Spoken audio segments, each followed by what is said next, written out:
Price the Lord.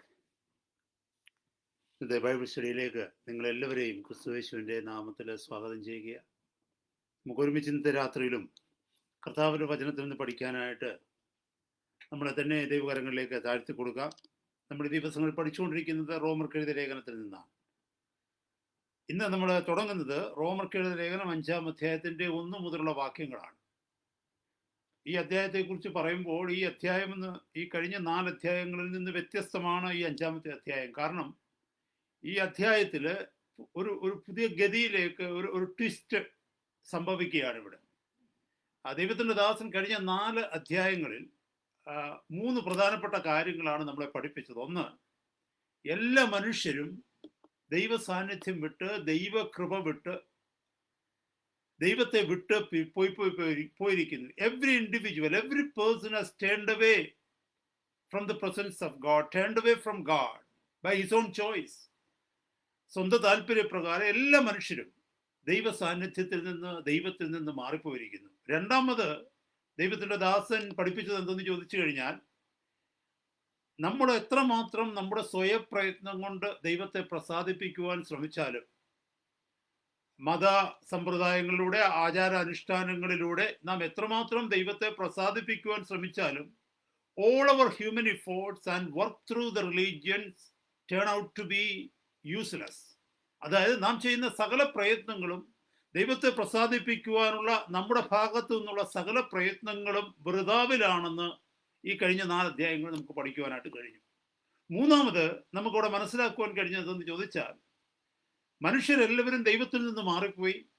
അതുമാത്രമല്ല, ദൈവത്തെ ഭയന്നുകൊണ്ട് ആരെങ്കിലും മടങ്ങി വന്ന് തങ്ങളുടെ പ്രവൃത്തികൾ കൊണ്ട് ദൈവത്തെ പ്രസാദിപ്പിക്കുവാൻ ശ്രമിച്ചാൽ അത് ദൈവസന്നിധിയിൽ വൃഥാവായി പോകുന്നു. അതുകൊണ്ട് ദൈവം എന്ത് ചെയ്തെന്ന് ചോദിച്ചാൽ, തൻ്റെ കൃപയാൽ, തൻ്റെ കരുണയാൽ ദൈവം നമുക്ക് വേണ്ടി ഒരു പുതിയ വഴി ക്രിസ്തുയേശുവിലൂടെ തുറന്നിരിക്കുന്നു. അതായത് ആര് ദൈവത്തിലേക്ക് മടങ്ങി വരുവാൻ ആഗ്രഹിക്കുന്നുവോ, ആര് ദൈവ സാന്നിധ്യം അനുഭവിക്കുവാൻ ആഗ്രഹിക്കുന്നുവോ, ദൈവത്തോടു കൂടെയുള്ള നിത്യത കാക്ഷിച്ച് ദൈവസന്നിധിയിലേക്ക് വരുന്നുവോ, അവർ സ്വയപ്രയത്നത്തിലേക്ക് പോകേണ്ട കാര്യമില്ല. ദൈവത്തെ പ്രസാദിപ്പിക്കുവാനായിട്ട് കിടന്ന് ഭാരപ്പെടേണ്ട കാര്യമില്ല. എങ്ങനെ ഞാൻ ദൈവത്തെ പ്രസാദിപ്പിക്കുമെന്നോർത്ത് പഴയ നിയമത്തിലെ ജനം വ്യാകുലപ്പെട്ടതുപോലെ നാം വ്യാകുലപ്പെടേണ്ട കാര്യമില്ല. കാരണം തൻ്റെ പുത്രനായ ക്രിസ്തുവിലൂടെ സ്വർഗത്തിലെ പിതാവ് നമുക്ക് രക്ഷാ പദ്ധതി ഒരുക്കി തന്നിരിക്കുന്നു. അപ്പൊ നാം ചെയ്യേണ്ടത് എന്തെന്ന് ചോദിച്ചാൽ, ദൈവം ഒരുക്കി തന്ന രക്ഷാ പദ്ധതിയെ തിരിച്ച് ചോദ്യം ചെയ്യാതെ പൂർണ്ണ സമർപ്പണത്തോടെ ഏറ്റെടുക്കുക. അവിടെയാണ് രക്ഷാ പദ്ധതിയിലേക്ക്, ദൈവസന്നിധിയിലേക്കുള്ള ഒരു റിസ്റ്റോറേഷൻ, ഒരു മടങ്ങി വരവ് സംഭവിക്കുന്നത്. മനുഷ്യന് മടങ്ങി വരുവാൻ ദൈവം ഒരുക്കിയ പദ്ധതിയാണ് യേശു കർത്താവ്, യേശു ക്രിസ്തു. അപ്പൊ ഈ 3 കാര്യങ്ങളാണ് കഴിഞ്ഞ 4 അധ്യായങ്ങൾ നമുക്ക് പഠിക്കുവാനായിട്ട് ഇടയായത്. ഇപ്പൊ ഇവിടെ 5-ാം അധ്യായം തുടങ്ങുന്നത് എന്താണെന്ന് നോക്കി. അവിടെ എഴുതിയിരിക്കുന്നു 5-ാം അധ്യായത്തിന്റെ 1-ാമത്തെ വാക്യം, റോമർ 5:1. വിശ്വാസത്താൽ നീതീകരിക്കപ്പെട്ടിട്ട് നമ്മുടെ കർത്താവായ യേശു ക്രിസ്തു മൂലം നമുക്ക് ദൈവത്തോട് സമാധാനമുണ്ട്. ഇംഗ്ലീഷിൽ എഴുതി തുടങ്ങിയിരിക്കുന്നത് therefore being justified by faith we have peace with God through our Lord Jesus Christ. So therefore എന്ന് പറഞ്ഞാൽ what is therefore, എന്തുകൊണ്ട്, therefore അതുകൊണ്ട്, അങ്ങനെയാണ് ഇംഗ്ലീഷ് എഴുതി തുടങ്ങിയിരിക്കുന്നത്. അതുകൊണ്ടെന്ന് പറഞ്ഞാൽ ഈ കഴിഞ്ഞ 4 അധ്യായങ്ങളിൽ നാം ഇപ്പൊ പറഞ്ഞ പ്രകാരം പഠിച്ചു മനസ്സിലാക്കിയത് കൊണ്ട്, അല്ലെങ്കിൽ ഇങ്ങനെയൊക്കെ ദൈവം നമുക്ക് വേണ്ടി ചെയ്തത് കൊണ്ട്, നമ്മുടെ പഴയ ജീവിതം ഇങ്ങനെയൊക്കെ ആയിരുന്നത് കൊണ്ട്, നാം ഒത്തിരി ശ്രമിച്ചിരുന്നത് കൊണ്ട്, അതിലൊക്കെ നാം തോറ്റുപോയത് കൊണ്ട്, ദൈവം ഒരുക്കിയ പദ്ധതിയിൽ വിശ്വസിച്ച് ഈ കൃപയിലേക്ക് വന്നത് കൊണ്ട് എന്താ ചെയ്തിരിക്കുന്നത്? വിശ്വാസത്താൽ നീതീകരിക്കപ്പെട്ടിട്ട് നമ്മുടെ കർത്താവായ യേശു ക്രിസ്തു മൂലം നമുക്ക് ദൈവത്തോടെ സമാധാനമുണ്ട്. അപ്പോൾ നമ്മുടെ നീതീകരണം വിശ്വാസത്താൽ മാത്രമാണ്. അതാണ് കഴിഞ്ഞ അധ്യായങ്ങളിൽ പഠിച്ചത്. വിശ്വാസം കൊണ്ട് നാം നീതീകരിക്കപ്പെട്ടിട്ട് എന്താ, ദൈവത്തോടുള്ള ഒരു സമാധാന ബന്ധത്തിലേക്ക് കടന്നു വന്നു. പ്രിയപ്പെട്ടവരെ, നമ്മൾ മനസ്സിലാക്കേണ്ടത് ദൈവത്തോടുള്ള സമാധാനവും ദൈവസമാധാനവും രണ്ടും രണ്ടാണ്. Peace of God and peace with God. Peace of God എന്ന് പറഞ്ഞാൽ ദൈവത്തിന്റെ സമാധാനം. നമുക്കറിയാം, ഫിലിപ്പിയ ലേഖനം 4-ാം അധ്യായം 7-ാമത്തെ വാക്യത്തിൽ മനോഹരമായ ഒരു വാക്യമുണ്ട്.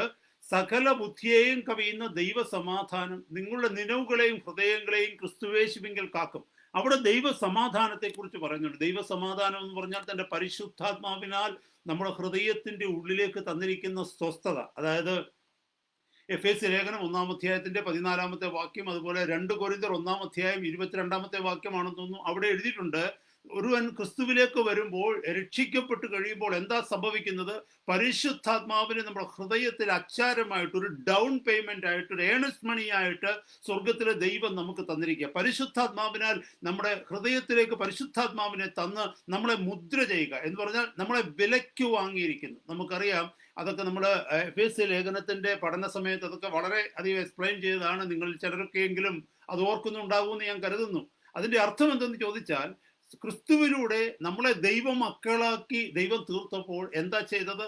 അതിനുള്ള തെളിവിനായിട്ട് അവിടുന്ന് പരിശുദ്ധാത്മാവിനെ നമ്മുടെ ഹൃദയത്തിലേക്ക് തന്ന് സ്വർഗത്തിന് വേണ്ടി ബുക്ക് ചെയ്തു. അതായത് നമ്മൾ ഏതെങ്കിലും ഒരു സാധനം കണ്ടിഷ്ടപ്പെടുകയോ ഏതെങ്കിലും ഒരു സ്ഥലം കണ്ടിഷ്ടപ്പെടുകയോ ചെയ്യുമ്പോൾ നമുക്കത് വിലയ്ക്ക് വാങ്ങണമെന്ന് ആഗ്രഹമുണ്ട്. നാം ഒന്നിച്ചത് വാങ്ങിയില്ലെങ്കിൽ നാം അതിനെ ബുക്ക് ചെയ്യും. ഒരു അഡ്വാൻസ് പേയ്മെന്റ് കൊടുത്തിട്ട്, അതിന് പറയുന്നത് ഡൗൺ പേയ്മെന്റ് എന്നോ അല്ലെങ്കിൽ ഏണസ്റ്റ് മണി ഡെപ്പോസിറ്റ് എന്നൊക്കെ പറയും. അപ്പോൾ ഡൗൺ പേയ്മെന്റ് കൊടുത്തിട്ട്, ഒരു അച്ചാരം കൊടുത്തിട്ട് അതിനെ ബുക്ക് ചെയ്യും. എന്തിനു വേണ്ടിയാ അതിനെ ബുക്ക് ചെയ്താൽ? അതിന്റെ അർത്ഥം, ഈ സാധനം എനിക്കുള്ളതാണ്, ഇതിനെ ഞാൻ ബുക്ക് ചെയ്തിരിക്കും, ഇതിനെ എൻ്റേതാക്കുവാൻ തക്കോണം ഞാൻ ആഗ്രഹിക്കുന്നു, അതുകൊണ്ട് take this money and I am booking it. അതുപോലെ തന്നെ സ്വർഗത്തിലെ ദൈവം നമ്മളെ ഓരോരുത്തരെയും ബുക്ക് ചെയ്തതിന്റെ തെളിവാണ് അവിടുത്തെ പരിശുദ്ധാത്മാവിനെ, അവിടുത്തെ സ്വന്തം ആത്മാവിനെ നമ്മുടെ ഹൃദയത്തിൽ അച്ചാരമായി നിക്ഷേപിച്ചത്. അപ്പോൾ ദൈവ സമാധാനം എന്ന് പറയുന്നത് ആ പരിശുദ്ധാത്മാവ് നമ്മുടെ ഹൃദയത്തിന്റെ ഉള്ളിലേക്ക് വരുമ്പോൾ നമ്മുടെ ഹൃദയത്തിൽ നമ്മുടെ ജീവിതത്തിൽ ലഭിക്കുന്ന സ്വസ്ഥത, സമാധാനം, അതാണ് ദൈവത്തിന്റെ സമാധാനം എന്ന് പറയുന്നത്. എന്നാൽ ഇവിടെ പറഞ്ഞിരിക്കുന്ന ആ വാക്യം എന്തെന്ന് നോക്കിയേ, വിശ്വാസത്താൽ നീതീകരിക്കപ്പെട്ടിട്ട് നമ്മുടെ കർത്താവായ യേശു ക്രിസ്തു മൂലം നമുക്ക് ദൈവത്തോട് സമാധാനമുണ്ട്. ദൈവ സമാധാനത്തെ കുറിച്ചല്ല പറയുന്നത്, ദൈവത്തോടുള്ള സമാധാനം എന്ന് പറഞ്ഞാൽ our relationship became clear with God.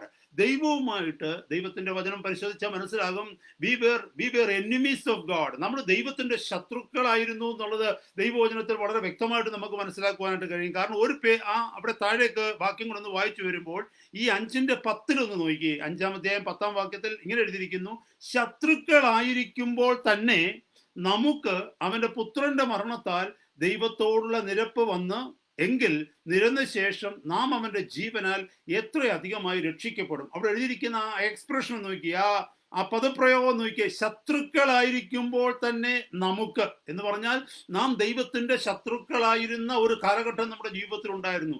എന്താണ് ദൈവത്തിന്റെ ശത്രുക്കളാകുക എന്ന് പറഞ്ഞാൽ അതിന്റെ അർത്ഥം, ദൈവം പറഞ്ഞത് നമ്മൾ അനുസരിക്കുന്നില്ല, ദൈവത്തിന്റെ ഓപ്പോസിറ്റ് സൈഡിലാണ് നമ്മൾ നിന്നിരുന്നത്. ദൈവത്തിന്റെ ഓപ്പോസിറ്റ് സൈഡിൽ നിൽക്കുന്ന ആരാ? ദൈവത്തിനെതിരായിട്ട് എപ്പോഴും നിൽക്കുന്ന ആരാ? പിശാചാണ്. അപ്പോൾ നാം ദൈവത്തെ അനുസരിക്കാതിരുന്നപ്പോൾ ആ കാലഘട്ടത്തിൽ നാം ആരെയായിരുന്നു അനുസരിച്ചുകൊണ്ടിരുന്നത്? നാം പിശാചിനെയായിരുന്നു അനുസരിച്ചുകൊണ്ടിരുന്നത്. പിശാച് നമ്മളോട് പറഞ്ഞു തരുന്നതൊക്കെ നമ്മൾ വിശ്വസിക്കുമായിരുന്നു. പിശാച് കാണിച്ചു തരുന്ന വഴികളിൽ നമ്മൾ പോകുമായിരുന്നു. പിശാച് നമ്മുടെ ഹൃദയത്തിൽ തോന്നിപ്പിക്കുന്ന കാര്യങ്ങളൊക്കെ നമ്മൾ ചെയ്യുമായിരുന്നു. അപ്പൊ പിശാചിനോട് കൂടെയുള്ള ഫെലോഷിപ്പിൽ നമ്മൾ ആയിരുന്നത് കൊണ്ട് ദൈവത്തിന്റെ എതിർചേരിയിലായിരുന്നു നമ്മൾ, ഓപ്പോസിറ്റ് സൈഡ് ഓഫ് ഗോഡ്. ദൈവത്തിന് എതിരായിട്ട് നമ്മൾ നിന്നിരുന്നവരാണ്. നമ്മൾ സ്വയം ആ സ്ഥാനത്ത് നമ്മൾ നിന്നുകൊണ്ട് ദൈവത്തോട് മറുതലിച്ചു കൊണ്ടിരുന്നു. അതുകൊണ്ടാണ് പറഞ്ഞത്, നമ്മൾ ദൈവത്തിന്റെ ശത്രുക്കളായിരുന്നു.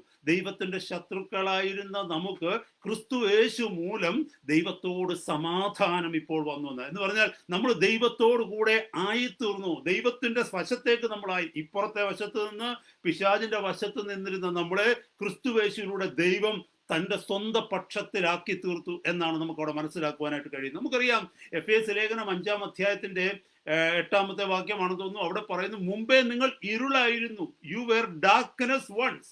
മുമ്പേ നിങ്ങൾ ഇരുളായിരുന്നു എന്ന് ദൈവവചനത്തിൽ ഒരു പദപ്രയോഗം പറയുന്നുണ്ട്. അതുപോലെ എഫേസ്യ ലേഖനം 2-ാം അധ്യായത്തിൽ നോക്കിക്കഴിഞ്ഞാൽ, അതിക്രമങ്ങളാലും പാപങ്ങളാലും മരിച്ചവരായിരുന്ന നിങ്ങളെയും അവൻ ഉയർപ്പിച്ചു എന്ന് 2:1 മുതലുള്ള വാക്യങ്ങൾ എഴുതിയിരിക്കുന്നതായിട്ട് മനസ്സിലാക്കുവാനായിട്ട് കഴിയും. അവിടെയൊക്കെ കാണുന്നത്, ക്രിസ്തുവിൽ വന്നപ്പോഴേക്ക് നമ്മുടെ ജീവിതത്തിൽ ഒരു ട്രാൻസിഷൻ സംഭവിച്ചു. ഒരു വലിയ ജീവിത രൂപാന്തരം നമ്മളിൽ സംഭവിച്ചു. ഒരു വലിയ ഒരു എബൌട്ട് ടേൺ ആയിരുന്നു, ഒരു റാഡിക്കൽ ചേഞ്ച് നമ്മുടെ ജീവിതത്തിൽ സംഭവിച്ചു. ഇപ്പുറത്തെ പക്ഷത്ത് നിന്നിരുന്ന നമ്മൾ അപ്പുറത്തെ പക്ഷത്തെത്തി. അതാണ് ആ വാക്യത്തിന്റെ അർത്ഥം. അപ്പോൾ വിശ്വാസത്താൽ നീതീകരിക്കപ്പെട്ടിട്ട് നമ്മുടെ കർത്താവായ യേശു ക്രിസ്തു മൂലം നമുക്ക് ദൈവത്തോട് സമാധാനമുണ്ട്. അപ്പോൾ എന്നെ കേൾക്കുന്ന സഹോദരങ്ങളെ, ഇപ്പോൾ നാം മനസ്സിലാക്കേണ്ടത്, നാം ദൈവത്തിന്റെ എതിർപക്ഷത്തല്ല ഇപ്പൊ നിൽക്കുന്നത്. നാം ദൈവത്തിന്റെ ഭവനക്കാരായി, ആരുടെയും ആ പിതാവിന്റെ മക്കളായി, ദൈവത്തിന്റെ സന്നിധിയിൽ ദൈവത്തിന്റെ സ്വന്തം ജനമായിട്ടാണ് നിൽക്കുന്നത്. അപ്പോൾ ഇപ്പൊ നമ്മുടെ ശത്രു ആരാന്നറിയാമോ? പഴയ നമ്മുടെ മിത്രമായിരുന്ന പിശാച്. പണ്ട് പിശാച് നമ്മുടെ ശത്രുവായിരുന്നില്ല, പിശാച് നമ്മുടെ മിത്രമായിരുന്നു. എന്നാൽ ഇന്ന് നമുക്കുള്ള ഏക ശത്രു എന്ന് പറയുന്നത് പിശാചാണ്. കാരണം ദൈവത്തിന്റെ ശത്രു ആരോ അവൻ നമ്മുടെ ശത്രുവാണ്. ദൈവത്തിന് ഒരൊറ്റ ശത്രുവേ ഈ ഭൂമിയിലുള്ളൂ, അത് പിശാചാണ്. അതുകൊണ്ട് ഇന്ന് നമ്മുടെ എതിരാളി എന്ന് പറയുന്നത് പിശാചാണ്. എന്നാൽ നാം ദൈവത്തോട് എപ്പോഴും ആ ദൈവത്തിന്റെ സന്നിധിയിൽ അടുത്തു വരുവാൻ, ദൈവത്തോട് കൂടെ ഇരിക്കുവാൻ, ദൈവ സാന്നിധ്യം അനുഭവിക്കുവാൻ, അബ്ബാ പിതാവേ എന്ന് വിളിക്കുവാൻ ഒക്കെയുള്ള ആ വലിയ കൃപ ദൈവം നമുക്ക് തന്നിരിക്കുക. അതുകൊണ്ട് എന്ത് ഭാരങ്ങൾ നമ്മുടെ ജീവിതത്തിൽ ഉണ്ടായാലും നാം ഓർക്കണമേ, നമുക്കൊരു പിതാവ് സ്വർഗത്തിലുണ്ട്. സകലത്തെയും നിയന്ത്രിക്കുന്നവൻ, സകലത്തെയും പരിപാലിക്കുന്നവൻ, സകലത്തെയും തന്റെ ഹിതമനുസരിച്ച് നിയന്ത്രിക്കുന്ന വലിയവനായ ദൈവം നമുക്ക് പിതാവായിട്ട് നമ്മുടെ കൂടെയുണ്ട്. ഇന്ന് നാം പിതാവിന്റെ, ആ ദൈവത്തിന്റെ സ്വന്തം ഭവനക്കാരാണ്. രണ്ടാമത്തെ വാക്യം നോക്കിയേ. നാം നിൽക്കുന്ന ഈ കൃപയിലേക്ക് നമുക്ക് അവൻ മൂലം വിശ്വാസത്താൽ പ്രവേശനവും ലഭിച്ചിരിക്കുന്നു. നാം ദൈവ തേജസ്സിന്റെ പ്രത്യാശയിൽ പ്രശംസിക്കുന്നു. ഇവിടെ നോക്കിയേ, നാം നിൽക്കുന്ന ഈ കൃപയിലേക്ക് നമുക്ക് അവൻ മൂലം വിശ്വാസത്താൽ പ്രവേശനവും ലഭിച്ചിരിക്കുന്നു. എന്നെ കേൾക്കുന്ന സഹോദരങ്ങളെ, ഇന്ന് നമ്മൾ ഈ അനുഭവിക്കുന്ന ദൈവകൃപയുണ്ടല്ലോ, അത് വിശ്വാസത്താൽ നമുക്ക് ലഭിച്ചതാണ്. നമ്മൾ ഒരു പ്രവൃത്തിയും ചെയ്തുകൊണ്ടല്ല. അതുകൊണ്ട് ഈ ഒരു റോമൻ എപ്പിസോഡ് ഓഫ് റോമൻസ്, റോമ ലേഖനത്തിന്റെ മുഖമുദ്ര എന്ന് പറയുന്നത് വിശ്വാസത്തെ വളരെ പ്രാധാന്യത്തോടെ കാണിക്കുന്ന ഒരു ലേഖനമാണ്. പ്രത്യേകിച്ച് ഈ ലേഖനത്തിന്റെ ആദ്യ അധ്യായങ്ങൾ എന്ന് പറയുന്നത്. അപ്പൊ ഇതിന്റെ എല്ലാം ഏറ്റവും മാനദണ്ഡമായിരിക്കുന്നത് നമ്മുടെ വിശ്വാസമാണ്. നാം നീതീകരിക്കപ്പെട്ടിരിക്കുന്ന വിശ്വാസത്താലാണ്, നമ്മുടെ പാപം ക്ഷമിക്കപ്പെട്ടിരിക്കുന്ന വിശ്വാസത്താലാണ്, നാം പ്രത്യാശയോടെ കാത്തിരിക്കുന്നത് വിശ്വാസത്താലാണ്, നാം ദൈവത്തെ സ്നേഹിക്കുന്നത് വിശ്വാസത്താലാണ്, ദൈവശബ്ദം അനുസരിക്കുന്നത് വിശ്വാസത്താലാണ്. ഹല്ലേലൂയ. നമ്മുടെ പാപങ്ങൾ ക്ഷമിക്കപ്പെട്ടു എന്ന് നാം കരുതുന്നത്, നാം മനസ്സിലാക്കുന്നത് എല്ലാം വിശ്വാസത്താലാണ്. ഇവിടെ പരിശുദ്ധാത്മാവ് വീണ്ടും നമ്മളെ ഓർമ്മിപ്പിക്കുക, നാം ഇപ്പോൾ നിൽക്കുന്ന ഈ കൃപയിലേക്ക് നമ്മളെ കൊണ്ടുവന്നത് ക്രിസ്തുവേശുവിലുള്ള ഈ വിശ്വാസമാണ്. ഈ വലിയ ശ്രേഷ്ഠകരമായ ജീവിതത്തിലേക്കുള്ള പ്രവേശനം നമുക്ക് സാധിച്ചു കിട്ടിയത് ക്രിസ്തുവിലുള്ള വിശ്വാസമാണ്. അതുകൊണ്ട് നാം ദൈവ തേജസ്സിന്റെ പ്രത്യാശയിൽ പ്രശംസിക്കുന്നു. നമുക്കൊരു വലിയ പ്രത്യാശയുണ്ട്, അത് ദൈവ തേജസ്സിന്റെ പ്രത്യാശയാണ്. ഈ വചനം ഒന്ന് പ്രത്യേകം ശ്രദ്ധിക്കണമേ. ഇവിടെ ദൈവ തേജസ്സിന് ഇംഗ്ലീഷ് എഴുതിയിരിക്കുന്നത് we rejoice in the hope of the glory of God. ദൈവത്തിന്റെ തേജസ്. നമുക്ക് ഈ വാക്യം മനസ്സിലാക്കുമ്പോൾ ഒരു 2 അധ്യായത്തിന് പുറകിലോട്ട് നോക്കാമെങ്കിൽ 3-ാം അധ്യായം 23-ാമത്തെ വാക്യത്തിൽ പറയുന്നു, ഒരു വ്യത്യാസവുമില്ല, എല്ലാവരും പാപം ചെയ്ത് ദൈവ തേജസ് ഇല്ലാത്തവരായി തീർന്നു. ഒരു വ്യത്യാസവുമില്ല, no difference, everyone has sinned and found short of the glory of God. ഒരു വ്യത്യാസവുമില്ല, എല്ലാവരും പാപം ചെയ്ത് ദൈവ തേജസ് ഇല്ലാത്തവരായി തീർന്നു. ദൈവ തേജസ് ഇല്ലാത്തവരായി തീർന്ന നമുക്കാണ് ഇവിടെ പറയുന്നത് ദൈവ തേജസ്സിന്റെ പ്രത്യാശയിലേക്ക് നമുക്ക് പ്രവേശനം ലഭിച്ചിരിക്കുന്നു. അതുകൊണ്ട് ദൈവ തേജസ്സിന്റെ പ്രത്യാശയിൽ നാം പ്രശംസിക്കുകയാണ്. മനസ്സിലായോ വ്യത്യാസം ഉണ്ടായത്? പണ്ട് ദൈവ തേജസ് നമുക്ക് നഷ്ടപ്പെട്ടിരുന്നു പാപം മൂലം. ദൈവ തേജസ് നഷ്ടപ്പെട്ടിരുന്നിടത്ത് ആ പാപത്തിന്റെ ക്ഷമ നമ്മുടെ ജീവിതത്തിലേക്ക് കിട്ടിയപ്പോൾ, സ്വർഗത്തിലെ ദൈവം തന്റെ മക്കളാക്കി നമ്മളെ തീർത്തു കഴിഞ്ഞപ്പോൾ, തന്റെ പുത്രന്റെ മരണത്തിലൂടെ, തന്റെ പുത്രന്റെ രക്ഷാ പദ്ധതിയിലൂടെ നമ്മുടെ പാപങ്ങൾ പരിഹരിക്കപ്പെട്ടപ്പോൾ, അല്ലെങ്കിൽ പാപത്തിന് ക്ഷമ നമുക്ക് ലഭിച്ചു കഴിഞ്ഞപ്പോൾ, നമുക്ക് നഷ്ടപ്പെട്ടു പോയിരുന്ന ആ ദൈവ തേജസ്സിനെ അവിടെ നമുക്ക് മടക്കി തന്നു. ഇപ്പൊ നമുക്കൊരു പൂർണ്ണമായ പ്രത്യാശയുണ്ട്, ദൈവത്തിന്റെ മഹത്വത്തിൽ ജീവിക്കുന്ന പ്രത്യാശ. എന്നും ഞാൻ എൻ്റെ ദൈവത്തോടുകൂടെ വസിക്കുമെന്നുള്ള പ്രത്യാശ. ദൈവമക്കളെ, ഈ വചനം നമ്മൾ പഠിക്കുമ്പോൾ നമ്മുടെ ഏറ്റവും വലിയ പ്രത്യാശ എന്താണെന്നറിയാമോ? ഏറ്റവും വലിയ പ്രത്യാശ, ഒരു ദൈവ പൈതലിന്റെ ഏറ്റവും വലിയ പ്രത്യാശ എന്തെന്ന് ചോദിച്ചാൽ, 1 യോഹന്നാൻ 2-ാം അധ്യായത്തിന്റെ 1 യോഹന്നാൻ 3-ാം അധ്യായത്തിന്റെ 2-ാമത്തെ വാക്യം പഠിച്ചാൽ നമുക്ക് മനസ്സിലാകും. അവിടെ എഴുതിയിരിക്കുന്നത് when he shall appear we shall be like him. അങ്ങനെ എഴുതിയിരിക്കുന്നത്. അവൻ പ്രത്യക്ഷനാകുമ്പോൾ നാം അവനെ താൻ ഇരിക്കും പോലെ കാണുന്നതാകയാൽ അവനോടുകൂടെ സദൃശന്മാരാകും. അവൻ പ്രത്യക്ഷനാകുമ്പോൾ നാം അവനെ താൻ ഇരിക്കും പോലെ കാണുന്നതാകയാൽ അവനോടുകൂടെ സദൃശന്മാരായി തീരും. നമ്മൾ കർത്താവിനെ പോലെ ആയിത്തീരുമെന്ന്. നമ്മുടെ കർത്താവിന്റെ മഹത്വ പ്രത്യക്ഷതയിൽ നമ്മുടെ വാഴ്ത്തപ്പെട്ട കർത്താവ് വരുമ്പോൾ നാം കർത്താവിനെ പോലെ രൂപാന്തരം ഭവിച്ചിട്ട് നാം കർത്താവിനോട് പോലെയാകും, കർത്താവിനോട് കൂടെയായിത്തീരും. അതാണ് നമ്മുടെ ഏറ്റവും വലിയ പ്രത്യാശ എന്ന് പറയുന്നത്. അതുകൊണ്ടാണ് നാം നമ്മെ തന്നെ ശുദ്ധീകരിച്ച് ഈ തിരുവചനങ്ങളൊക്കെ അനുസരിച്ച്, കർത്താവെ എൻ്റെ ജീവിതത്തിൽ എന്തെങ്കിലും കുറവുകളുണ്ടോ എന്ന് എപ്പോഴും നമ്മളെ തന്നെ എക്സാമിൻ ചെയ്തുകൊണ്ട്, നമ്മളെ തന്നെ ക്ലെൻസ് ചെയ്തുകൊണ്ട്, ശോധന ചെയ്തുകൊണ്ട് നാം അനുദിനം ജീവിക്കുന്ന അതുകൊണ്ടാണ്, ഈ വലിയൊരു പ്രത്യാശ ഉള്ളത് കൊണ്ട്. അതുകൊണ്ട് സഹോദരങ്ങളെ, നമ്മുടെ പ്രത്യാശ ഈ ലോകത്തുള്ളതൊന്നുമല്ല കേട്ടോ. ഈ ലോകത്തിൽ നമ്മുടെ ഉള്ളതും ഇല്ലാത്തതോ ഒന്നുമല്ല നമ്മുടെ പ്രത്യാശയുടെ മാനദണ്ഡം. നമ്മുടെ പ്രത്യാശ എന്ന് പറയുന്നത് നമ്മുടെ വാഴ്ത്തപ്പെട്ട കർത്താവ് തന്നിരിക്കുന്ന വാഗ്ദത്തങ്ങളാണ്. അവിടുന്ന് ഏത് നിമിഷവും ഈ ഭൂമിയിലേക്ക് വരാം. അവിടുന്ന് ഏത് നിമിഷവും തന്റെ ജനത്തെ ചേർക്കുവാൻ, തന്റെ സഭയെ ചേർക്കുവാൻ ഏത് നിമിഷവും മടങ്ങി വന്നേക്കാം. അങ്ങനെയെങ്കിൽ ആ മടങ്ങി വരവിൽ നാം കർത്താവിനോടുകൂടെ കാണണം. കർത്താവിന്റെ കാഹളധ്വനിയിൽ അവിടുത്തോടുകൂടി എടുക്കപ്പെടണം. ഒന്നാമത്തെ പുനരുത്ഥാനത്തിൽ പങ്കാളികളുള്ളവരായി തീരണം. അതാണ് ഏറ്റവും വലിയ പ്രത്യാശ. അപ്പം ഈ വലിയ പ്രത്യാശയിലാണ് നാം പ്രശംസിക്കുന്നത്. അതും വിശ്വാസത്താലാണ് നാം പ്രശംസിക്കുന്നതെന്ന് അവിടെ വാക്യം എഴുതിയിരിക്കുന്നു. അടുത്ത മൂന്നാമത്തെ വാക്യം നോക്കിയേ. അത് തന്നെയുമല്ല, ഈ ദൈവതേജസ്സിൽ പ്രത്യാശിക്കുക തന്നെയുമല്ല, അത് തന്നെയുമല്ല, കഷ്ടത സഹിഷ്ണുതയെയും സഹിഷ്ണുത സിദ്ധതയെയും സിദ്ധത പ്രത്യാശയും ഉളവാക്കുന്നുവെന്നറിഞ്ഞ് നാം കഷ്ടങ്ങളിലും പ്രശംസിക്കുന്നു. അപ്പൊ ദൈവ തേജസ്സിൽ മാത്രമല്ല നമ്മൾ പ്രശംസിക്കുന്നത്, ദൈവത്തോടു കൂടെ വസിക്കും എന്നുള്ള ശ്രേഷ്ഠകരമായ ആ മഹത്വ പ്രത്യാശയിലല്ല, അല്ലെങ്കിൽ ഭാവിയിൽ സംഭവിക്കുവാൻ പോകുന്ന ആ ശ്രേഷ്ഠകരമായ അതിനെ ഓർത്ത് മാത്രമല്ല നാം പ്രശംസിക്കുന്നത്. പിന്നെയോ ഇപ്പോഴുള്ള ചില സാഹചര്യങ്ങളിലും നാം പ്രശംസിക്കും. പ്രത്യേകിച്ച് നമ്മുടെ കഷ്ടങ്ങളിലും നാം പ്രശംസിക്കും. ഈ വാക്യം വായിക്കുമ്പോൾ പലർക്കും തോന്നും, ഈ കഷ്ടങ്ങളിൽ എങ്ങനെയാണ് പ്രശംസിക്കുവാൻ കഴിയുന്നത്? പ്രയാസങ്ങളുടെയും ബുദ്ധിമുട്ടുകളുടെയും നടുവിൽ എങ്ങനെയാണ് പ്രശംസിക്കുവാൻ കഴിയുന്നത്? എന്നെ കേൾക്കുന്ന ദൈവമക്കളെ, ഇതാണ് തിരിച്ചറിയുന്നത് ഒരു വ്യക്തി യഥാർത്ഥ ദൈവ പൈതലാണോ എന്നുള്ളത്. ക്രിസ്തുവിന്റെ ഒരു അനുഗാമിക്ക് മാത്രമേ, ക്രിസ്തുവിന്റെ ഒരു ശിഷ്യന് മാത്രമേ, ഒരു യഥാർത്ഥ ദൈവ പൈതലിന് മാത്രമേ തന്റെ കഷ്ടങ്ങളിൽ പ്രശംസിക്കുവാൻ തക്കവണ്ണം കഴിയുകയുള്ളൂ. അതിന്റെ കാരണം എന്താണെന്നാണ് ആ വാക്യം എഴുതിയിരിക്കുന്നത്. മൂന്നാമത്തെ വാക്യം ഒന്നുകൂടെ നോക്കിയേ.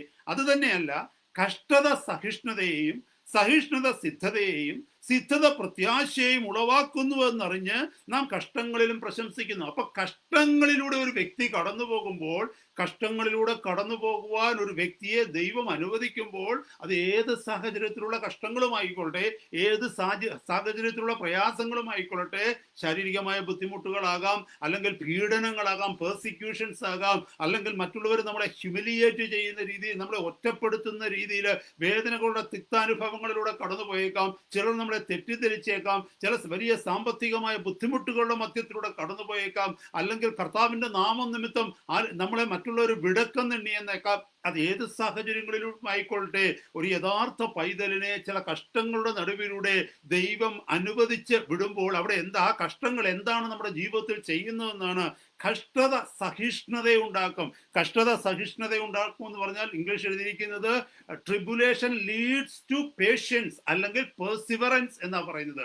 കഷ്ടങ്ങളിലൂടെ ഒരു വ്യക്തി കടന്നു പോകുമ്പോൾ, കുറച്ചു നാൾ ഈ കഷ്ടങ്ങളിലൂടെ, പ്രയാസങ്ങളിലൂടെ കടന്നു പോകുമ്പോൾ എന്താണ് സംഭവിക്കുന്നതെന്ന് വെച്ചാൽ ആ വ്യക്തിയുടെ ജീവിതത്തിൽ പേഷ്യൻസ് കടന്നു വരും, ക്ഷമ കടന്നു വരും, അല്ലെങ്കിൽ സഹിഷ്ണുത കടന്നു വരും. അതായത് നിലനിൽക്കുവാനുള്ള ശക്തി ആർജിക്കും. കാരണം എന്തെന്ന് ചോദിച്ചാൽ, സഹോദരങ്ങളെ, ഒരു കാര്യം മനസ്സിലാക്കണമേ.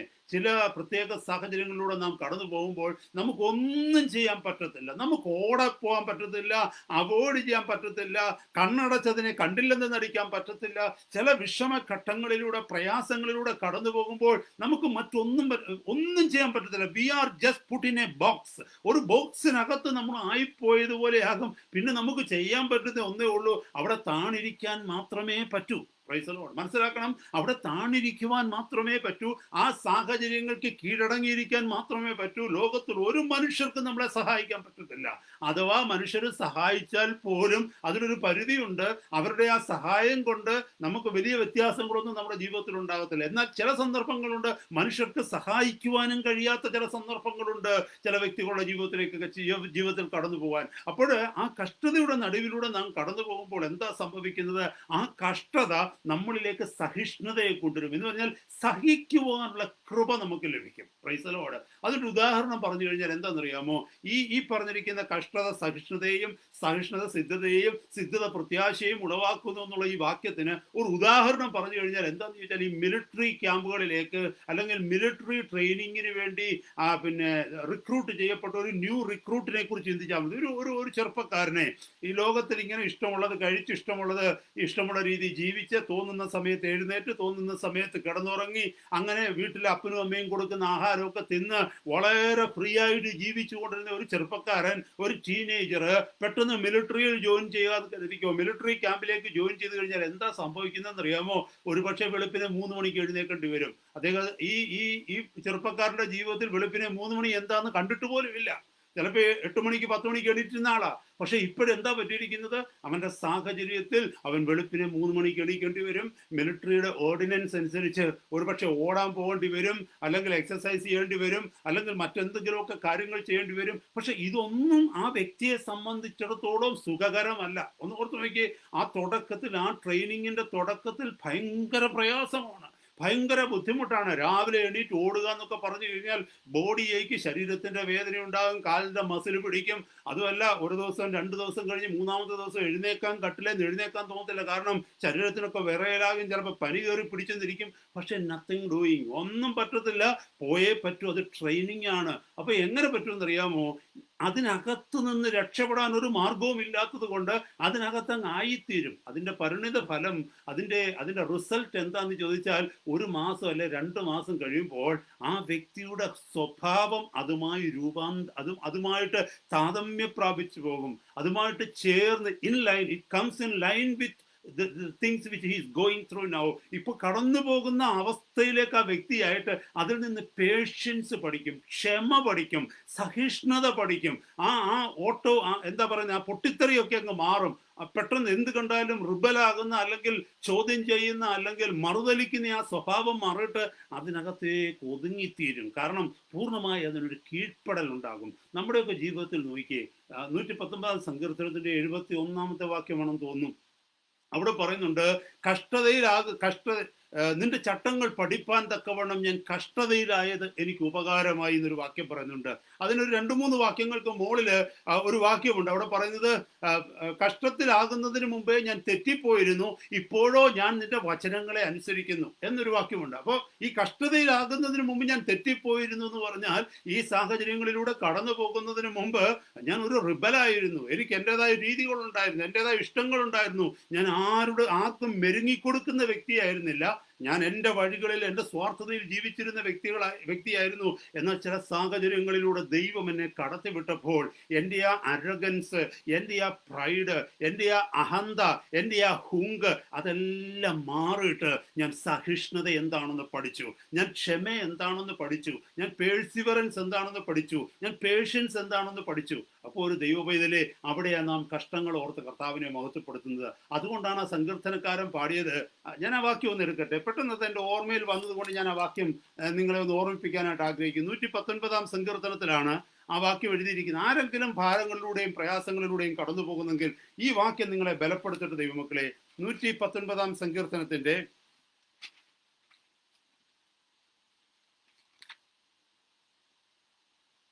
119-ാം സങ്കീർത്തനത്തിൽ വരുമ്പോൾ 67-ാമത്തെ വാക്യം നോക്കി. 67, Psalms 119 verse 67, 119-ാം സങ്കീർത്തനത്തിന്റെ 67-ാമത്തെ വാക്യം. കഷ്ടതയിലാകുന്നതിന് മുമ്പേ ഞാൻ തെറ്റിപ്പോയി, ഇപ്പോഴോ ഞാൻ നിന്റെ വചനത്തെ പ്രമാണിക്കുന്നു. അപ്പൊ കഷ്ടതയിലാകുന്നതിന് മുമ്പ് ഞാൻ നിന്റെ വചനത്തെ പ്രമാണിക്കുന്നില്ലായിരുന്നു. കാരണം എനിക്കെല്ലാം ഉണ്ട്, ഞാൻ വലിയവനാണ്, എല്ലാം എൻ്റെ അധികാരത്തിൻ്റെ കീഴിലാണ്, ഞാൻ ചിന്തിക്കുന്നതൊക്കെ ഞാൻ ചെയ്യും. അങ്ങനെയൊക്കെയുള്ള ആ പ്രൗഡിൽ ഞാൻ ജീവിക്കുമ്പോൾ നിന്റെ വചനം എന്താണെന്ന് നോക്കുവാൻ പോലും എനിക്ക് സമയമില്ലായിരുന്നു. നിന്റെ വചനം കേൾക്കുന്നത് തന്നെ എനിക്ക് അലർജി ആയിരുന്നു. എന്നാൽ എന്താ സംഭവിച്ചതെന്ന് സങ്കീർത്തനക്കാരൻ പറയുന്നു, കഷ്ടതയിലാകുന്നതിന് മുമ്പേ ഞാൻ തെറ്റിപ്പോയി, ഇപ്പോഴോ ഞാൻ നിന്റെ വചനത്തെ പ്രമാണിക്കുന്നു. ഈ കഷ്ടതയിലൂടെ ഞാൻ കടന്നുപോയി കഴിഞ്ഞപ്പോൾ നിന്റെ അങ്ങയുടെ വചനത്തെ പ്രമാണിപ്പാൻ തക്കവണ്ണം എനിക്ക് കൃപ ലഭിച്ചു. താഴേക്ക് വായിച്ചു വരുമ്പോൾ 71-ാമത്തെ വാക്യം, മുമ്പ് ഞാൻ പറഞ്ഞ പോലെ തന്നെ 71-ാമത്തെ വാക്യത്തിൽ പറയുന്നു, നിന്റെ ചട്ടങ്ങൾ പഠിക്കുവാൻ തക്കവണ്ണം ഞാൻ കഷ്ടതയിലായിരുന്നത് എനിക്ക് ഗുണമായി. അപ്പൊ സഹോദരങ്ങളെ, നാം കഷ്ടതയെ ഓർത്ത് അവിടെ ദൈവത്തെ സ്തുതിക്കും. കർത്താവേ, ഈ കഷ്ടത വന്നില്ലായിരുന്നുവെങ്കിൽ അങ്ങേ അറിയാൻ എൻ്റെ ജീവിതത്തിൽ ഇടയാകത്തില്ലായിരുന്നു. ഈ കഷ്ടത വന്നില്ലായിരുന്നുവെങ്കിൽ ഈ വചനം പഠിക്കുവാനോ ഈ വചനം തുറന്നു നോക്കുവാനോ എനിക്ക് ഇടയാകത്തില്ലായിരുന്നു. അതുകൊണ്ട് ആ സങ്കീർത്തനക്കാരൻ നന്ദി നിറഞ്ഞ ഹൃദയത്തോടെ തൻ്റെ കഷ്ടങ്ങൾക്ക് വേണ്ടി ദൈവത്തിന് മഹത്വപ്പെടുന്നത്, നിന്റെ ചട്ടങ്ങൾ പഠിക്കുവാൻ തക്കവണ്ണം ഞാൻ കഷ്ടതയിലായിരുന്നത് എനിക്ക് ഗുണമായി. It is good for me that I have been afflicted that I might learn thy statutes. അപ്പോൾ ഇവിടെ മനസ്സിലാക്കേണ്ടത്, ഈ കഷ്ടത നമ്മളെ സഹിഷ്ണുതയിലേക്ക് നയിക്കും. എന്നിട്ട് അടുത്ത വാക്യം പറയുന്നത് നോക്കി, let us come back to Romans 5 verse 3. Romance 5:3 മടങ്ങി വരാം. അവിടെ പറയുന്നു, കഷ്ടത സഹിഷ്ണുതയെയും സഹിഷ്ണുത സിദ്ധതയെയും. സിദ്ധത എന്ന് പറഞ്ഞാൽ എന്താ അറിയാമോ? ഇങ്ങനെ കഷ്ടങ്ങൾ കുറച്ചുകൂടി അങ്ങ് വരുമ്പോൾ നമുക്ക് ക്ഷമയുണ്ടാകും. വീണ്ടും നമ്മൾ ഈ ക്ഷമയിലൂടെ പൊക്കോണ്ടിരിക്കുമ്പോൾ നമുക്ക് ഒരു രക്ഷയുമില്ല. ഈ ബോക്സിനകത്ത് നിന്ന് ഇറങ്ങി ഓടാൻ പറ്റത്തില്ല. ദൈവം പറഞ്ഞ കാലഘട്ടം വരെ അതിനകത്തൂടെ നമ്മൾ പോയേ മതിയാകൂ. ആ അനുഭവത്തിലൂടെ പോയേ മതിയാകൂ. അപ്പൊ നമുക്ക് ആദ്യം ബുദ്ധിമുട്ടുണ്ടായി. ആ കഷ്ടത നമ്മളെ സഹിഷ്ണുത, ക്ഷമ പഠിപ്പിച്ചു. ഇപ്പൊ നമ്മൾ ക്ഷമയോടെ കാത്തിരിക്കുക. കാരണം ഒതുങ്ങിക്കൊടുത്ത് ആ ഒതുങ്ങിക്കൊടുത്തു കഴിയുമ്പോൾ നമ്മുടെ ജീവിതത്തിൽ എന്താ സംഭവിക്കുന്നത് എന്ന് വെച്ചാൽ സിദ്ധത ഉണ്ടാകും. സിദ്ധത എന്ന് പറഞ്ഞു കഴിഞ്ഞാൽ അതിന് ഇംഗ്ലീഷിൽ പറയുന്നത് പ്രൂവൺ ക്യാരക്ടർ എന്നാ. തെളിയിക്കപ്പെട്ട ഒരു സ്വഭാവം നമ്മുടെ ജീവിതത്തിലേക്ക് വരും. കാരണം ഈ കഷ്ടത നമ്മളെ ഒരു പുതിയ സ്വഭാവത്തിലേക്ക് കൊണ്ടുവരും. അതായത് ഞാൻ മുമ്പേ പറഞ്ഞതുപോലെ നമ്മുടെ പഴയ സ്വഭാവങ്ങളൊക്കെ മാറി ഇന്ന് ഇച്ചിരി മയക്കം, ഇച്ചിരി ഒതുക്കം വന്ന ഒരു സ്വഭാവമാണ്. മറ്റുള്ളവരെ കാണുമ്പോൾ അവരെ സ്നേഹിക്കാന്, അവരോട് ക്ഷമിക്കുവാന്, കഷ്ടതയിലൂടെ കടന്നു പോകുന്ന വ്യക്തികളോട് ഒരു അനുകമ്പ തോന്നുവാൻ പണ്ട് ഇതൊന്നും നമ്മുടെ ജീവിതത്തിൽ ഇല്ലായിരുന്നെന്ന്. പണ്ട് പൊട്ടിത്തെറിക്കുന്ന സ്വഭാവമായിരുന്നു. എന്നാൽ നമ്മൾ സമാനമായ ഒരു കഷ്ടതയുടെ അനുഭവത്തിലൂടെ കടന്നുപോയപ്പോൾ we got a proven character. അവിടെ എഴുതിയിരിക്കുന്ന വാക്യം നോക്കിയ, tribulation works patience and patience experience. ഇവിടെ ഇംഗ്ലീഷ് കിങ് ജെയിംസ് വേർഷനിൽ പറയുന്നത് എക്സ്പീരിയൻസ് എന്ന, മറ്റു ചില വേർഷൻസിൽ പറയുന്നത് പ്രൂവൺ ക്യാരക്ടർ എന്ന. എന്താണ് അതിൻ്റെ അർത്ഥം എന്ന് ചോദിച്ചു കഴിഞ്ഞാൽ, ഒരു വ്യക്തി കഷ്ടതയിലൂടെ പോകുമ്പോൾ ആ വ്യക്തിയുടെ പ്രതികരണമാണ് ഹൃദയത്തിൽ യഥാർത്ഥത്തിൽ എന്താണ് ഉള്ളതെന്നുള്ളതിൻ്റെ തെളിവ്. അതിൻ്റെ അർത്ഥം, കഷ്ടതയുടെ നടുവിലും ദൈവത്തെ സ്തുതിക്കുവാൻ കഴിയുന്ന ഒരു വ്യക്തിയാണ് യഥാർത്ഥ ദൈവ പൈതൽ. അല്ലാത്തവർ എന്ത് സംഭവിക്കുമെന്നറിയാമോ? യേശു കർത്താവ് സൗഖ്യം തരും, യേശു കർത്താവ് സാമ്പത്തിക ബുദ്ധിമുട്ട് മാറ്റും, ഇങ്ങനെയൊക്കെ പറഞ്ഞ് ഇതിനൊക്കെ വേണ്ടി യേശുവിൻ്റെ അടുക്കിലേക്ക് ഓടി വന്ന ഒരു വ്യക്തിക്ക് സാമ്പത്തിക ബുദ്ധിമുട്ടുണ്ടാകുമ്പോൾ യേശുവിനെ വിട്ടിട്ട് മടങ്ങി ഓടിപ്പോകും. കാരണം എന്താണെന്ന് വെച്ചാൽ, സാമ്പത്തിക ബുദ്ധിമുട്ട് മാറ്റുന്ന വേറെ ദൈവത്തിൻ്റെ പുറകെ പോകും.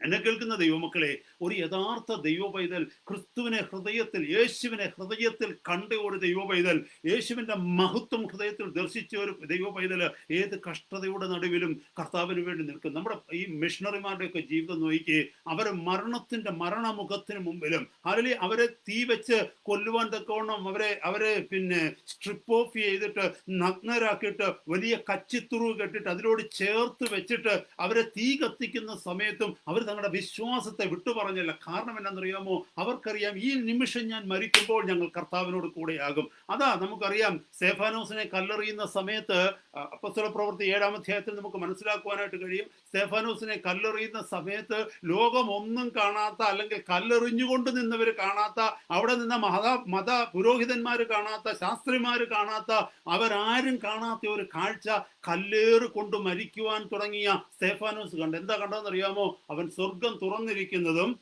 മനുഷ്യപുത്രൻ, അതായത് യേശു കർത്താവ് പിതാവിന്റെ വലത്തുഭാഗത്ത് നിൽക്കുന്നതും ഞാൻ കാണുന്നുവെന്ന് സ്തെഫാനോസ് പറഞ്ഞു. ആ കാഴ്ച കാണുന്നത് കഷ്ടതയുടെ നടുവിലാണ്, പ്രൈസ് ദി ലോർഡ്, പീഡനത്തിന്റെ നടുവിലാണ്.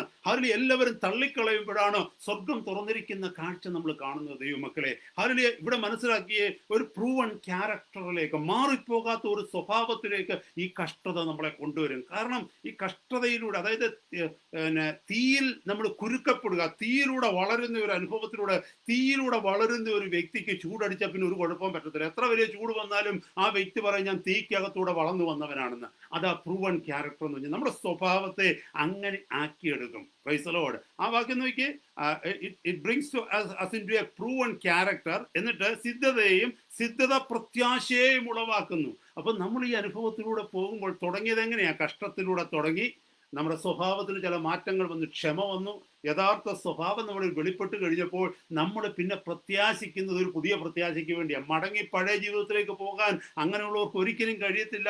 അവർ ശ്രേഷ്ഠകരമായ ഒരു പ്രത്യാശയിലേക്ക് വരും. Price the Lord. എന്നെ ഇങ്ങനെ കർത്താവ് രൂപാന്തരപ്പെടുത്തിയത് മഹത്വകരമായ ഒരു ജീവിതത്തിന് വേണ്ടിയാണ്, ഒരു സാക്ഷ്യമുള്ള ജീവിതത്തിന് വേണ്ടിയാണെന്നുള്ള ശ്രേഷ്ഠകരമായ പ്രത്യാശയിലേക്ക് വരും. അവിടെ അപ്പോസ്തലൻ പറഞ്ഞു നിർത്തുന്ന ആ വാക്യമാണ് എന്ത്? കഷ്ടത സഹിഷ്ണുതയെയും, സഹിഷ്ണുത സിദ്ധതയെയും, സിദ്ധത പ്രത്യാശയും ഉളവാക്കുന്നുവെന്നറിഞ്ഞ് നാം കഷ്ടങ്ങളിലും പ്രശംസിക്കുന്നു. അതുകൊണ്ടാണ് നാം കഷ്ടങ്ങളിൽ പ്രശംസിക്കുന്നത്. Praise the Lord. മനോഹരമായ ഒത്തിരി വാക്യങ്ങളുണ്ട് ഇതുമായി ബന്ധപ്പെട്ട് പറയുവാൻ കോണം. പത്രോസിന്റെ ലേഖനം 1 പത്രോസിന്റെ ലേഖനം 5-ാം അധ്യായത്തിലുണ്ട് കഷ്ടങ്ങളെ ഓർത്ത് നാം പ്രശംസിക്കണമെന്ന്. അതുപോലെ 2 കൊരിന്ത്യർ 4-ാം അധ്യായത്തിലേക്ക് വരുമ്പോൾ 16 മുതലുള്ള വാക്യങ്ങൾ നോക്കിക്കഴിഞ്ഞാൽ അവിടെ അപ്പോസ്തലൻ പറയുന്നുണ്ട് ഈ കഷ്ടങ്ങളൊന്നും ഹല്ലേലൂയ കർത്താവിൽ നിന്ന് ഞങ്ങളെ അകറ്റുന്നില്ല. ഈ കഷ്ടങ്ങൾക്ക് ഹല്ലേലൂയ സ്തോത്രം ഞങ്ങൾ ദൈവത്തിന് മഹത്വം പറയുകയാണെന്ന് അവിടെ അപ്പോസ്തലൻ പറയുന്നതായിട്ട് നമുക്ക് മനസ്സിലാക്കുവാനായിട്ട് കഴിയും. ഞാൻ എൻ്റെ വാക്കുകളെ നിർത്തട്ടെ. അതുകൊണ്ട് എന്നെ കേൾക്കുന്ന സഹോദരങ്ങളെ, ശ്രേഷ്ഠകരമായ ഈ ജീവിതത്തിൽ കർത്താവിനെ നാം അടുത്തറിയുവാൻ കർത്താവ് പല മുഖാന്തരങ്ങൾ നമ്മുടെ ജീവിതത്തിൽ അനുവദിച്ചേക്കാം. പക്ഷെ അവിടെ ഒന്നും നമ്മൾ തകർന്നു പോകത്തില്ല. കർത്താവ് അനുവദിച്ച കാലഘട്ടം കഴിയുമ്പോൾ, കർത്താവ് അനുവദിച്ച സമയം കഴിയുമ്പോൾ, ഹല്ലേലൂയ സ്തോത്രം, പൊന്ന് തെളിഞ്ഞ് പുറത്തു വരുന്നത് പോലെ, അല്ലെ തങ്കമായിട്ട് പുറത്തു വരുന്നത് പോലെ, പ്രൈസ് ദി ലോർഡ്, കർത്താവ് നമ്മളെ ഒരു പ്രൂവൺ ക്യാരക്ടറായിട്ട് ഒരു പുതിയ സൃഷ്ടിയാക്കിയിട്ട് ഈ അനുഭവങ്ങളിലൂടെ പുറത്തു കൊണ്ടുവന്ന് തൻ്റെ മഹത്വത്തിന് വേണ്ടി നമ്മളെ ഉപയോഗിക്കും. അതുകൊണ്ട് കടന്നു പോകുന്ന സകല സാഹചര്യങ്ങൾക്കും, ദൈവം നമ്മുടെ ജീവിതത്തിൽ അനുവദിച്ചിരിക്കുന്ന സകല സാഹചര്യങ്ങൾക്കും കർത്താവിന് നമുക്ക് നന്ദി പറയാം. അവിടുത്തെ പരിശുദ്ധ വചനത്തിന് മുമ്പാകെ നമ്മളെ തന്നെ താഴ്ത്തി കൊടുക്കാം. കർത്താവിൻ്റെ പരിശുദ്ധാത്മാവിനോട് നമ്മെ ബലപ്പെടുത്തുവാനായിട്ട് നമുക്ക് പ്രാർത്ഥിക്കാം. നമ്മുടെ കർത്താവിൻ്റെ കൈകളിൽ ശ്രേഷ്ഠകരമായ ഒരു പദ്ധതി നമുക്ക് വേണ്ടിയുണ്ട്. We have a great future ahead of us. നമുക്ക് മുമ്പിൽ ഒരു വലിയ ഭാവിയുണ്ട്. അനേകരെ നീതിയിലേക്ക് നയിക്കുവാൻ, അനേകരെ ഈ അനുഗ്രഹത്തിലേക്ക് നയിക്കുവാൻ, അനേകരെ ശ്രേഷ്ഠമായ യേശു കർത്താവിൻ്റെ പാതയിലേക്ക് നയിക്കുവാൻ കർത്താവ് നമ്മളെ ഓരോരുത്തരെയും ഉപയോഗിക്കുവാനായിട്ട് ആഗ്രഹിക്കുന്നു. അതിനായിട്ട് കർത്താവ് നമ്മളെ പണിതെടുത്തുകൊണ്ടിരിക്കുന്നു, അവിടുത്തെ സാക്ഷ്യപത്രങ്ങളായിട്ട്. ഹല്ലേലൂയ. കർത്താവെ, ഞങ്ങൾ അങ്ങയെ സ്തുതിക്കുന്നു. ഇന്നത്തെ രാത്രി കേൾപ്പിച്ച അങ്ങയുടെ തിരുവചനത്തിനായിട്ട് സ്തോത്രം ചെയ്യുന്നു കർത്താവെ. അവിടുന്ന് ഞങ്ങളോട് സംസാരിച്ചു എന്ന് പൂർണ്ണമായി ഞങ്ങൾ വിശ്വസിക്കുന്നു കർത്താവെ. ഈ തിരുവചനം കേട്ടുകൊണ്ടിരുന്ന അങ്ങയുടെ ജനത്തിനായിട്ട് അടിയൻ പ്രാർത്ഥിക്കുന്നു. അവർ കടന്നു പോകുന്ന അവസ്ഥകൾ അടിയൻ അറിയുന്നില്ല, പക്ഷെ അങ്ങ് അറിയുന്നു. ചിലരോടെങ്കിലും അങ്ങ് സംസാരിച്ചു എന്നടിയൻ പൂർണ്ണമായി വിശ്വസിക്കുന്നു കർത്താവെ. അങ്ങയുടെ വചനം ഏറ്റെടുത്ത് ഇതങ്ങയുടെ തിരുവചനത്തിന്റെ സത്യമാണെന്നും കർത്താവിൻ്റെ പരിശുദ്ധാത്മാവാണ് തങ്ങളെ ബലപ്പെടുത്തുവാനായിട്ട് ഇത് പറയുന്നതെന്നും ഉള്ള വിശ്വാസത്തിൽ ഏറ്റെടുത്ത് അനുഗ്രഹം പ്രാപിപ്പാനും അവിടുത്തെ കരങ്ങൾക്ക് കീഴെ താണിരിപ്പാനും, അവിടുത്തെ വചനം പറയുന്ന പോലെ അവൻ തക്ക സമയത്ത് നിങ്ങളെ ഉയർത്തേണ്ടതിന് അവൻ്റെ ബലമുള്ള കരങ്ങൾക്ക് കീഴെ താണിരിപ്പീൻ എന്നുള്ള ഞങ്ങളുടെ കമാൻമെന്റ് അനുസരിച്ച്, കൽപ്പനയനുസരിച്ച് അങ്ങയുടെ സന്നിധിയിൽ താണിരിപ്പാനും, ഒന്നിനെക്കുറിച്ചും വ്യാകുലപ്പെടാതെ, മറുതലിക്കാതെ, മർമർ ചെയ്യാതെ, കംപ്ലൈന്റ് ചെയ്യാതെ അങ്ങേക്ക് കീഴടങ്ങിയിരിക്കുവാനും അങ്ങയുടെ ജനത്തിന് കൃപ പകരണമെന്ന് പ്രാർത്ഥിക്കുന്നു. ഇന്നത്തെ രാത്രി അങ്ങയുടെ തിരുവചനം ശുശ്രൂഷിപ്പാൻ അടിയുന്ന കൃപയ്ക്കായി സ്തോത്രം. അങ്ങ് സകലത്തിലും മഹത്വം കൊടുക്കണം. പ്രാർത്ഥന കേട്ടതിനായി സ്തോത്രം. യേശു കർത്താവിൻ്റെ പരിശുദ്ധ നാമത്തിൽ അടിയങ്ങൾ അപേക്ഷിക്കുന്നു. കൃപയുടെ കേൾക്കണമേ. ആമേൻ. God bless you. Thank you for listening to me.